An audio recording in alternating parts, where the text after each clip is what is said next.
Coupe du Monde 2022, l'extrême droite joue le match France-Maroc en avance. Là où Éric Zemmour et les siens voient un choc des civilisations footballistiques, le Rassemblement national anticipe des affrontements dont la source viendrait du refus de l'assimilation. Par Clément Guilloux pour Le Monde. Damien Rieu n'est ni entraîneur ni franco-marocain, mais il est l'un des Français les plus passionnés par le parcours des Lions de l'Atlas à la Coupe du Monde de football 2022. Ce militant identitaire, cadre du parti Reconquête d'Éric Zemmour, ne rate pas une miette des débordements qui suivent les victoires marocaines. Après le succès du Maroc contre la Belgique en phase de poule, il avait largement propagé les images des violences commises par des supporters marocains à Bruxelles. Une extrême minorité de ceux-ci avait précisé le bourgmestre Philippe Close. Les images données sur la fachosphère, soudain prises d'intérêt pour l'actualité belge, donnaient l'illusion d'une guerre civile, portée à la une du magazine Valeurs Actuelles. Le lendemain, Jordan Bardella, président du Rassemblement national, commentait ces faits en reprenant une citation légèrement déformée de l'historien Max Gallo. Il y a des gens qui sont d'ici, mais dont l'âme est incontestablement ailleurs. Depuis, les cadres de Reconquête tiennent la chronique minutieuse des manifestations de joie de la diaspora marocaine en Europe ou des incidents qu'elle provoque, relayés par certains élus RN ou les Républicains. Damien Rieu et les partisans d'Éric Zemmour voient dans la demi-finale France-Maroc un choc des civilisations footballistiques.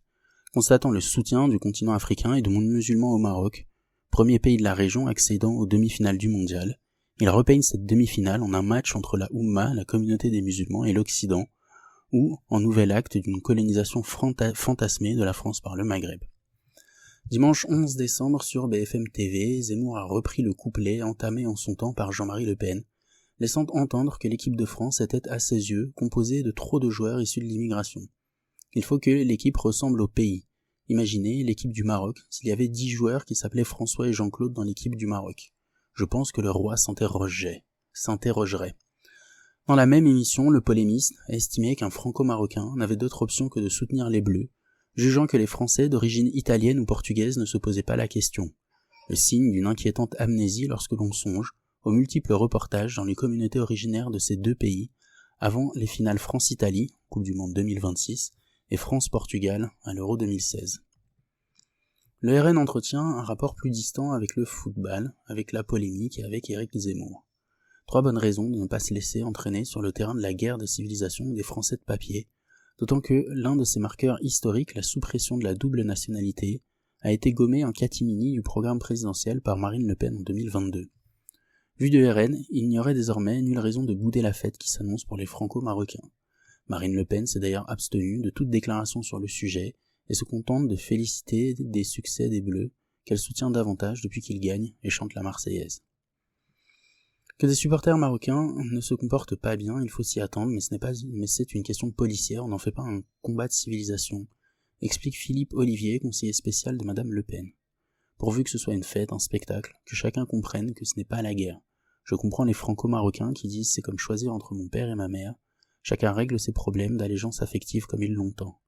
De quoi se pincer, M. Olivier, ancien maigretiste, avait embauché en 2019 un assistant parlementaire nommé Damien Rieu. L'occasion est trop belle pour ne pas voir de ce match et les inévitables débordements qui suivront l'échec supposé de l'intégration en France. Il ne faudrait pas que le match sonne comme une revanche politique ou historique, or on a un peu ce sentiment quand on voit les altercations qu'il y a pu avoir, a déclaré Sébastien Chenu, vice-président de l'Assemblée nationale lundi 12 septembre sur France 2. Puis, probablement que certains sont français parce qu'il y a un certain nombre d'intérêts à l'être, mais qu'ils ont le cœur qui bat pour un autre pays, cela pose la question de l'assimilation.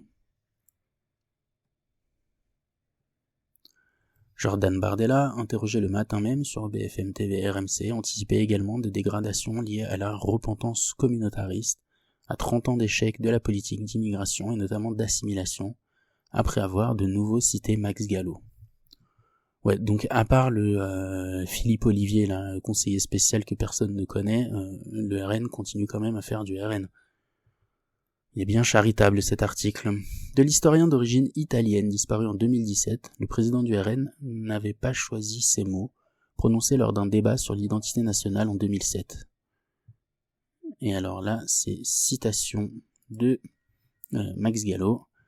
La situation de tout individu qui a été, pour des raisons diverses, arraché à sa culture d'origine, à son pays d'origine, est une situation schizophrénique et c'est tant mieux puisqu'à mon sens il y a une richesse dans la diversité.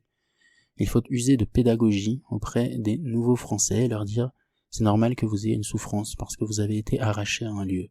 Tant qu'il y aura ce décalage, ce regard négatif porté sur les pays d'origine, d'Afrique ou d'ailleurs, vous aurez une difficulté des Français de ces pays à se sentir totalement intégrés.